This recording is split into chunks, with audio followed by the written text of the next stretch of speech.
చాలా సంబంధించి మాట్లాడారు. ముఖ్యంగా ప్రస్తుతం జరుగుతున్న అభివృద్ధి సంక్షేమ పథకాలకు సంబంధించి పూర్తి స్థాయిలో ప్రజలకు అందుతున్న అన్ని అంశాలకు సంబంధించి మాట్లాడారు. ఇక్కడ సంక్షేమ పథకాలను అభివృద్ధిని రెండింటిని కూడా ముందుకు తీసుకెళ్తున్నామని, పెన్షన్లకు సంబంధించి కూడా 62.34 లక్షల కుటుంబాలకు ఇప్పటికి ఈ పెన్షన్ల ద్వారా ఇన్ని కుటుంబాలకు ఆర్థిక సాయం అందిస్తున్నామని ప్రకటించారు. గతంలో పెన్షన్ల వ్యవహారానికి సంబంధించి అంతకుముందు తెలుగుదేశం పార్టీ వచ్చిన తర్వాతనే పెన్షన్లను పెంచారు. ఆ తర్వాత వైఎస్ఆర్సీపీ పెన్షన్లకు సంబంధించి పెంచుతామంటూ హామీ ఇచ్చి, కానీ ఆ తర్వాత దశల వారీగా పెంచుకుంటూ సంవత్సరానికి ఇంత అని వెళ్ళారు. అవి కూడా పెద్ద ఎత్తున లబ్ధిదారుల సంఖ్యను కూడా తగ్గించారు అనేది కనిపిస్తూ ఉంది. ప్రస్తుతం ప్రభుత్వం మారిన తర్వాత మళ్ళీ అనుకున్నట్లుగానే ఇచ్చిన హామీ ప్రకారం ప్రతి నెల పెన్షన్ని అందిస్తూ వస్తున్నారు. 62.34 లక్షల కుటుంబాలకు ఆర్థిక సాయం అందిస్తున్నారు. ఇక మహిళలకు అసెంబ్లీలో 33% సీట్లు ఇచ్చి రాజకీయంగా ఎదిగేలా చేస్తామని చెప్పడంతో పాటు రైతు ఉత్పత్తులకు సంబంధించి రైతుల ప్రపంచానికి ఎగుమతి చేసేలా చర్యలు తీసుకుంటామని ప్రకటించారు. ఇటు గ్యాస్ ధరలు పెరిగినా కూడా మహిళలకు ఉచిత సిలిండర్లు అనేది సరఫరా జరుగుతూనే ఉంది. అలాగే చాలా అంశాలకు సంబంధించి ఇక్కడ ప్రస్తావించారు, 1-2 కాదు. డిఎస్సి నిర్వహించి పోస్టులు భర్తీ చేస్తే ఇక్కడ వైసీపీ ఏ రకంగా విమర్శలు చేస్తుందనే విషయాన్ని కూడా ప్రస్తావించారు. ముఖ్యంగా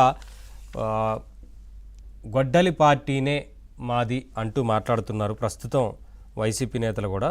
అందుకనే కత్తులు కటారాలు తీసుకొచ్చినా పర్వాలేదు, ఇక్కడ ఉంది సిబిఎన్, ఎట్టి పరిస్థితుల్లో రాష్ట్రాభివృద్ధి మా ప్రభుత్వ లక్ష్యం, ఇటువంటి దుర్మార్గులతో యుద్ధం చేయాల్సి వస్తుంది. ప్రస్తుతం ఇటువంటి రోజులు వస్తాయని ఊహించలేదు, బహిరంగంగానే ప్రకటిస్తున్నారు. మాది కూడా అవును, మీరు గొడ్డల పార్టీ అంటున్నారు, మాది గొడ్డల పార్టీనే అంటూ కత్తులు కటారాలు తీసుకొని వస్తామంటున్నారు. అయినా పర్లేదు, ఇక్కడ ఉంది సిబిఎన్, ఖచ్చితంగా అభివృద్ధి వైపు అడుగులు వేస్తాము, ఏ అభివృద్ధిని కూడా అడ్డుకోలేరు అంటూ చాలా అంశాల గురించి ముఖ్యమంత్రి ప్రస్తావించారు. ఒకసారి ముఖ్యమంత్రి ఏమన్నారో చూసి ఆ తర్వాత ఇదే అంశానికి సంబంధించి వాటి డిబేట్లో మాట్లాడదాం. నిన్న ఒక ఆయన అంటున్నాడు, ఇది గొడ్డలి పార్టీయే కాదు, ఇంకా కత్తులు కటారాలు తీసుకొస్తా అంటున్నాడు. ఇక్కడ ఉండేది సిబిఎన్, గుర్తుపెట్టుకోండి. ఇక్కడ దృఢమైన ఎన్డీఏ, ఒక పక్క నేను, ఒక పక్క పవన్ కళ్యాణ్ గారు, ఒక పక్క నరేంద్ర మోడీ గారు ఉండే ఎన్డీఏ. ఎవ్వడి ఆటలు తాగనీయం, ఆ విషయం గుర్తుపెట్టుకోవాలి. అంటే ఒక రాజకీయ పార్టీగా ఇవన్నీ ఉంటే మీరు కరెక్ట్ చేసుకోవాల్సిందే పోయి విచ్చలవిడిగా మీరు మాట్లాడితే మేము ఉపేక్షించాలని అడుగుతున్నా. నంద్యాల రాజశేఖర్ రెడ్డి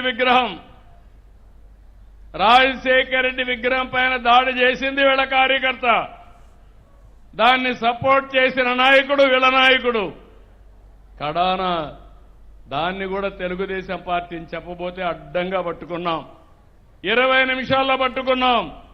ఇప్పుడు పట్టుకుంటే ఇప్పుడు మీరు చూస్తే పేపర్లో కూడా ఇలా సాక్షి ఉంది కదా, వచ్చిందా ఈరోజు? అది వేరే పేపర్లో వచ్చాయా లేదా?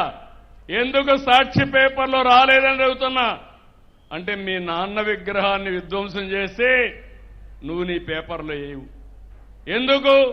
నువ్వే చేపించావు కాబట్టి, నీ మనుషులే చేశారు కాబట్టి. ఆ విగ్రహాన్ని విధ్వంసం చేశావని చెప్పి ప్రజల సానుభూతి పొందాలని ప్రయత్నం చేసే వ్యక్తిని ఏమనాలని అడుగుతున్నా. మొత్తంగా చాలా అంశాలకు సంబంధించి ఈ సమావేశంలో ప్రస్తావించారు. ఇదే అంశానికి సంబంధించి వాటి డిబేట్లో మాట్లాడదాం. డిబేట్లో